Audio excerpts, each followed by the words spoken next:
Ja, und dann, wenn man es nicht gern hat, dass es nicht fährt, praktisch hier auch wieder auf dieser alten roten Platte montiert. Das macht nichts. Sigi, lass, das ist wunderbar, weil man sieht einfach die Idee, die sich dahinter verbirgt, das ist wunderbar, denn weil hier fährt nichts, weißt du, Sigi?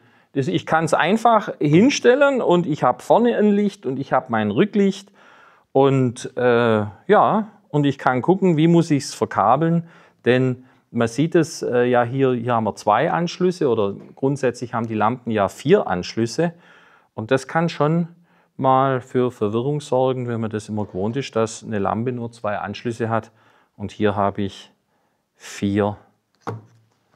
Sehr schön und da fährt nichts davon, das bleibt schön stehen. Auch hier nochmal die grauen Bauteile, die alten Fischertechnik Bauteile.